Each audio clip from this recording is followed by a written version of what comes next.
dengan tema Sistem Administrasi Negara Kesatuan Republik Indonesia atau SANKRI, bela negara di meja pelayanan publik. Nah, hari ini saya telah mendatangkan 3 narasumber. Ada Ibu Rizky Aulia, kemudian ada Bapak Rizky Ahmad Yudanegara, kemudian juga ada Bapak Firdaus. Beliau ini adalah CPNS di unit kerja Institut Teknologi Sumatera. Oke, Bu Kiki, salam kenal. Salam Bu kenal, Kiki. Bu. Sebelum kita lanjut ke materinya, saya boleh tahu dulu Ibu Kiki ini CPNS dosen ya, Bu Kiki ya? Iya betul Bu, saya dosen CPNS tahun 2025.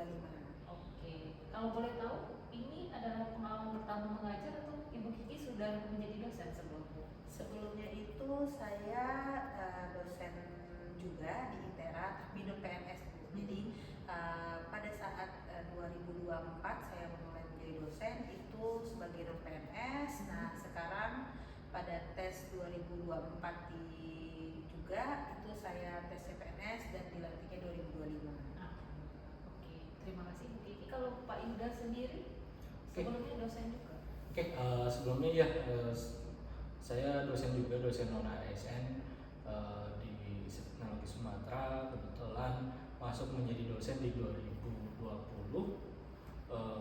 dan berkesempatan menjadi CPNS di 2025 pengangkatan kemarin, seperti itu Bu. Oke. Kalau Pak Firdaus bagaimana Pak? Ya, kebetulan kalau saya pribadi ini adalah tahun pertama saya sebagai dosen ya. Cuma kalau saya masuk di ITERA dari tahun 2018 sebagai tenaga pendidikan di bagian pengadaan seperti itu, dan kemudian saya mencoba jalur CPNS ya, CPNS dosen di tahun 2024 dan alhamdulillah keterima. Saya diangkat dengan SK di tahun 2025 seperti itu Bu. Oke. Saya sendiri juga sebenarnya adalah dosen CPNS yang sama, kita seangkatan. Oke. Saya menjadi dosen non ASN juga sama seperti Pak Yuda ya, 1 TMT di Agustus 2020 ya Pak Yuda. Ya. Oke. Nah, ini bahas mengenai bela negara nih. Bapak Ibu semua kan juga insya Allah ASN iya, kemudian dosen juga iya gitu kan. Tentu bela negara yang akan kita lakukan itu di kampus biasanya dalam bentuk pelayanan publik gitu ya. Pelayanan terhadap mahasiswa ya. Terhadap mahasiswa terutamanya ya. Nah, menurut Ibu Kiki sendiri mungkin konsep pelayanan publik sebagai aksi bela negara itu bagaimana sih Bu kalau di kampus? Kalau konsep pelayanan masuk dalam kategori bela negara ya, memang kalau misalnya kita di kampus, kalau misalnya di masyarakat kan konsumennya itu masyarakat ya kalau di lingkungan kita. Tapi kalau misalnya di kampus kan konsumennya berarti mahasiswa. Nah di sini kita sebagai dosen sebenarnya melakukan bela negara dalam berbagai kegiatan yang sehari-hari kita lakukan. Nah yang dimana salah satunya kita mengajar, itu masuk ke dalam bela negara yang kita lakukan, di mana di sini dosen yaitu mengajarkan, mendidik, tapi bukan hanya itu, dosen juga mengajarkan bagaimana sikap dari bela negara itu masuk ke dalam kita karakter mahasiswa mendidik seperti itu, dan juga prinsip-prinsip yang terus kita terapkan.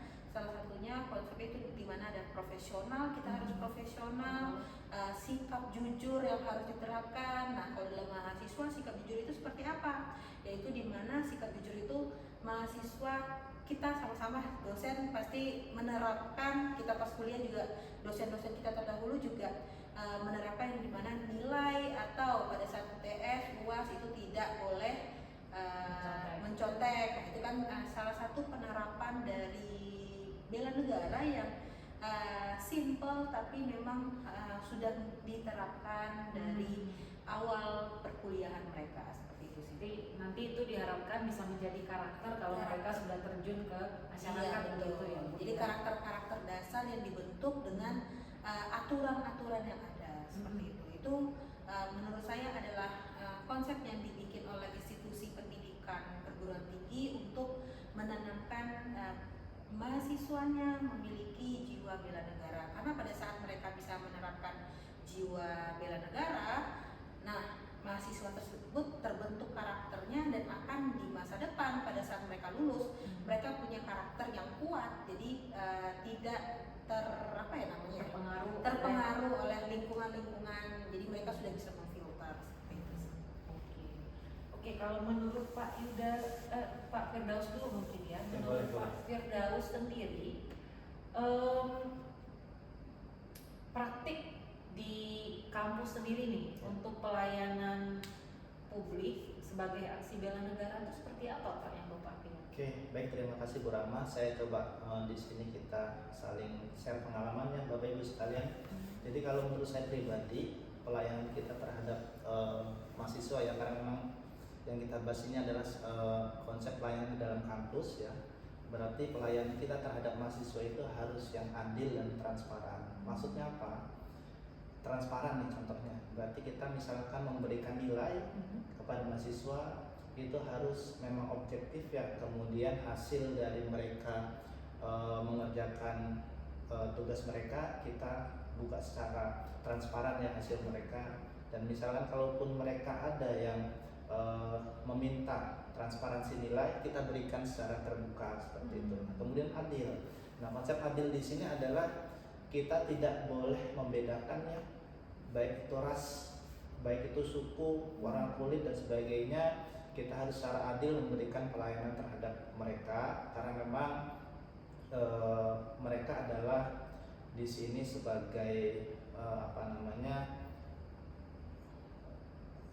kalau kita kan sebagai pelayan ya, artinya mereka yang dilayani seperti itu, dan harus dilayani dengan baik, dengan adil dan transparan. Kemudian juga pelaksanaan bela negara dalam konsep di dunia kampus itu adalah kita harus saling menerapkan nilai yang jujur ya.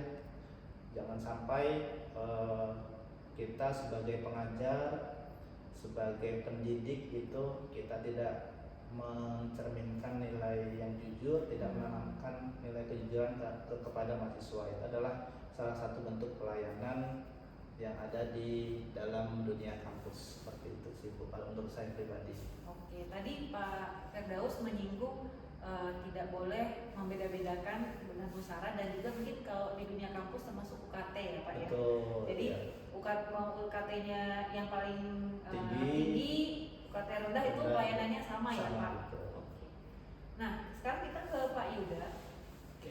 Kalau Pak Yuda sendiri melihat Sankri ini diterapkan di dalam pelayanan publik di kampus itu gimana Pak? Oke, mungkin kita cek lagi bahwa dalam tadi sistem administrasi yang sudah dibuat oleh negara kita gitu ya. Mungkin kalau disimpelnya adalah kita kan sekarang sudah merasakan bahwa sekarang sudah eranya otonomi daerah gitu ya. Otonomi daerah ya tidak ada lagi desentralisasi, semua sudah terdesentralisasi.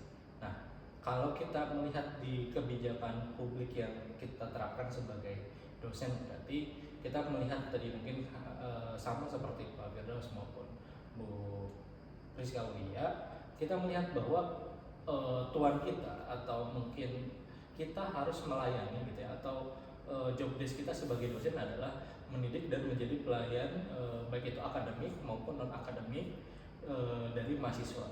Nah, tadi kan sudah dibilang bahwa kita tidak boleh membeda-bedakan gitu ya, mahasiswa baik itu UKT tinggi maupun UKT rendah, baik itu dia yang beasiswa maupun yang dia tidak beasiswa. Karena apa? Karena di dalam peraturan yang sudah ada, yang sudah dituangkan dan harus dijalankan oleh masing-masing unit kerja kita gitu ya, bahwa kita harus melayani mahasiswa, baik itu tadi mahasiswa butuh katakanlah tadi pelayanan akademik, misalnya kebutuhan dasarnya adalah mendapatkan pendidikan yang dituang oleh sesuai peraturan, misalnya mahasiswa sekarang karena IP-nya bagus gitu ya, dia boleh kok gitu ya mendapatkan 24 SKS dalam kartu rencana studinya gitu ya. Tapi kalau IP-nya kurang dari 3 sesuai peraturan ya dia hanya boleh di 20. Pak boleh nggak lebih ya tidak boleh gitu ya, karena memang kita harus menerapkan kita di dalam negara kita ya, dan mahasiswa juga Sudah harus diatur. ikut gitu ya, karena memang sudah diatur. Nah, kalau memang dia mau 24 SKS ya dia harus lebih baik lagi, lebih giat lagi.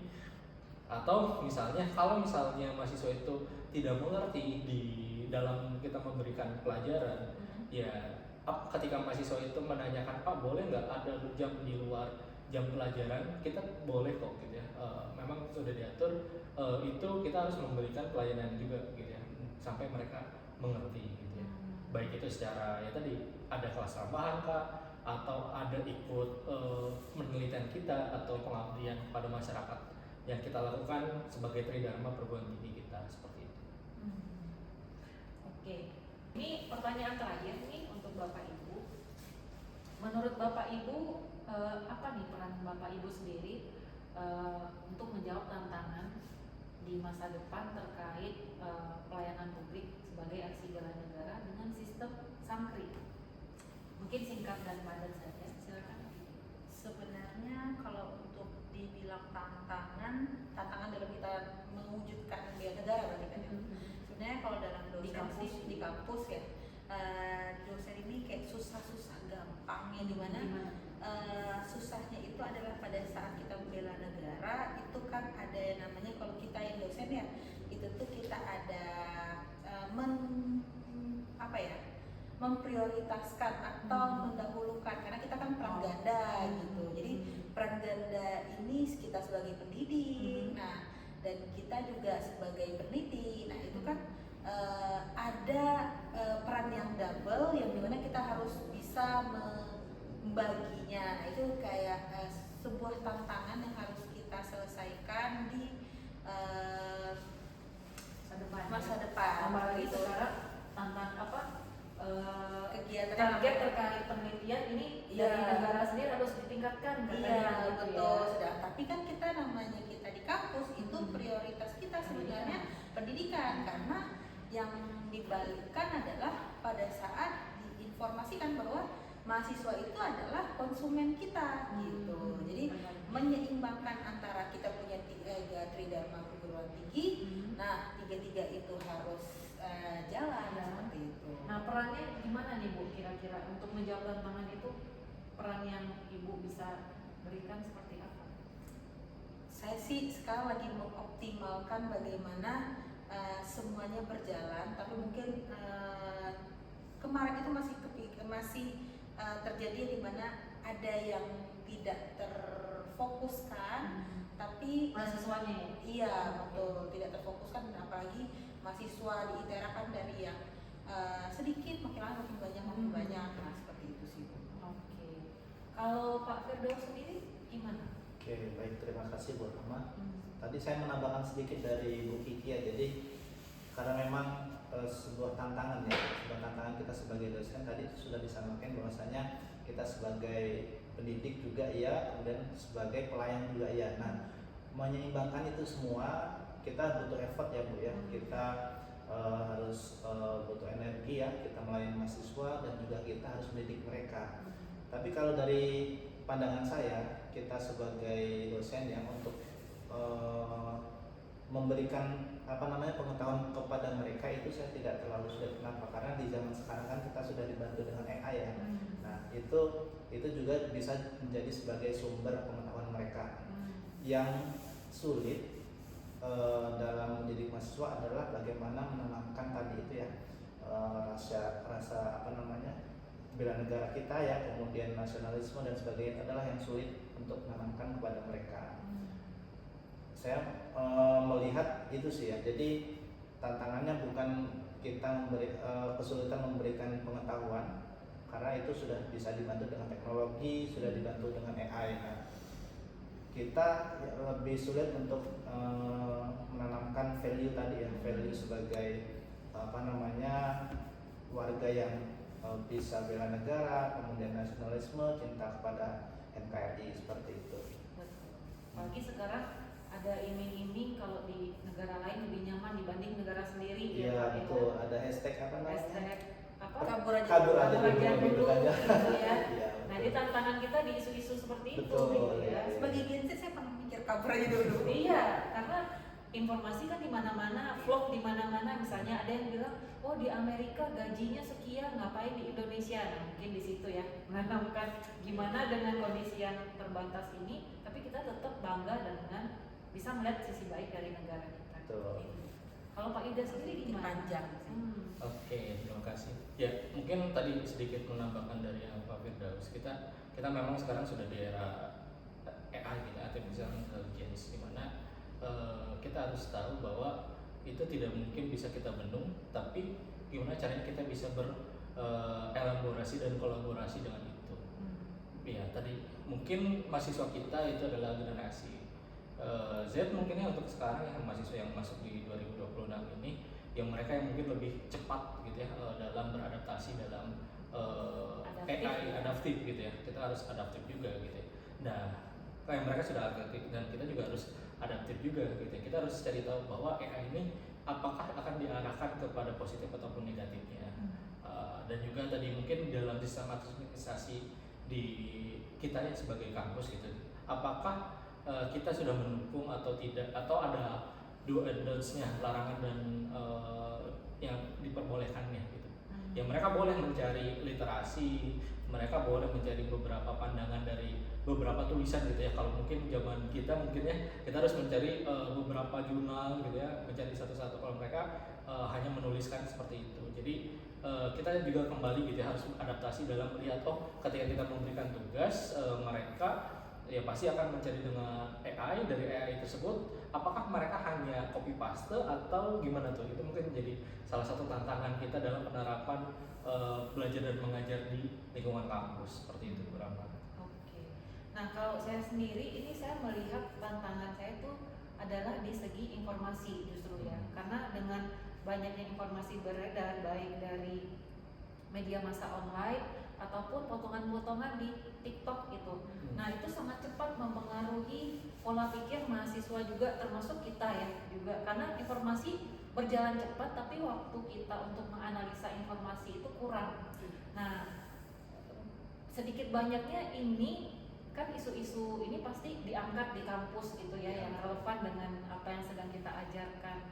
Nah satu sisi susahnya kita sebagai warga negara juga iya, tapi kita juga ASN yang berada di pihak pemerintah juga iya, tapi di sisi lain mahasiswa juga sekarang kritis bertanya, Bu kebijakan itu tuh gimana sih, kok bisa seperti itu menurut Ibu bagaimana? Nah ini bagaimana membuat jawaban-jawaban yang kita menampung kekritisan mahasiswa, tapi juga kita memperlihatkan upaya pemerintah itu sudah dilakukan, sistemnya seperti apa gitu. Jadi kita sendiri memang sebagai ASN dan dosen, karena tadi kata Bu Kiki kita punya peran ganda, ASN juga, pelayan juga, dosen pendidik juga, kita mau nggak mau harus upgrade diri lebih gitu. Misalnya kalau mahasiswa bertanya itu berarti ya kita harus mencari dasarnya untuk menjawab itu. Mungkin seperti itu sih menurut saya. Ini obrolan yang asik, cuman karena kita hanya bisa 20 menit keterbatasan waktu, mungkin kita cukupkan dulu. Kalau seandainya nanti ini seru, kita sambung lagi di podcast yang berikutnya. Terima kasih banyak Ibu Kiki, Pak Yuda dan Pak Firdaus. Sampai ketemu di podcast selanjutnya. Sampai jumpa lagi Sobat CPNS berakhlak.